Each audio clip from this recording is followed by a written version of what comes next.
লুটপাট করে কানাডায় বাড়ি করেছেন, লন্ডনে বাড়ি জমিয়েছেন, বিভিন্ন দেশে তারা অর্থ পাচার করেছেন। অথচ এদেশের মানুষ না খেয়ে এখনো ধুকে ধুকে রাস্তাঘাটে অনেক কথা বলেন, ঠিক যাবে ঠিক। অনেকে এই বাঁচার মতো কর্ম করার মতো কর্মসংস্থান না পেয়ে আজকে তারা বিভিন্ন উপায় অবলম্বন করতেছে। এখনো দেখা যায় অনেক পথ শিশু রাস্তার ধারে শুয়ে আছে, অনেক মা বোন আজকে রাস্তার ধারে শুয়ে থাকে, তাদের থাকার জায়গা নাই, খাবারের ব্যবস্থা নাই। আজকে দেখা যায় এদেশের হাজার হাজার লক্ষ লক্ষ যুবকের কর্মসংস্থানের ব্যবস্থা করা হয় না।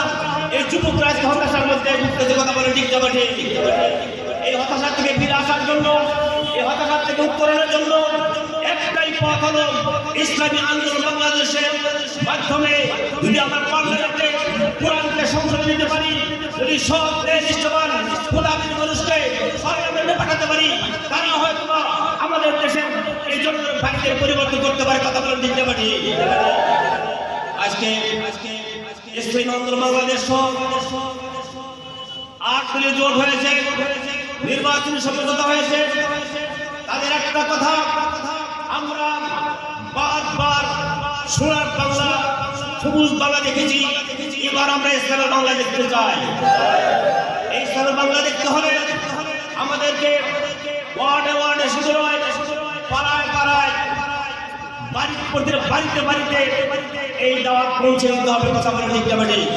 আমরা দায়িত্বশীল আছি, আমাদের কাজ হলো দাওয়াত পৌঁছায় দেওয়া, কবুল করা মালিক হলেন আল্লাহ, কথা বলে ঠিক যাবে।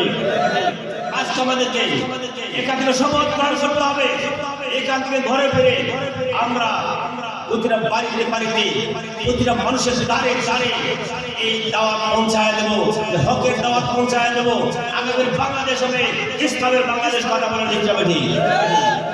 এই আশাবাদ ব্যক্ত করে আমি সকলকে ইসলামী আন্দোলন বাংলাদেশ ফুলবাড়ী উপজেলা শাখার পক্ষ থেকে সকলে অসংখ্য ধন্যবাদ জ্ঞাপন করে আমি আমার সংক্ষিপ্ত বক্তব্য শেষ করছি। আসসালামু আলাইকুম ওয়া রাহমাতুল্লাহি ওয়া বারাকাতুহু।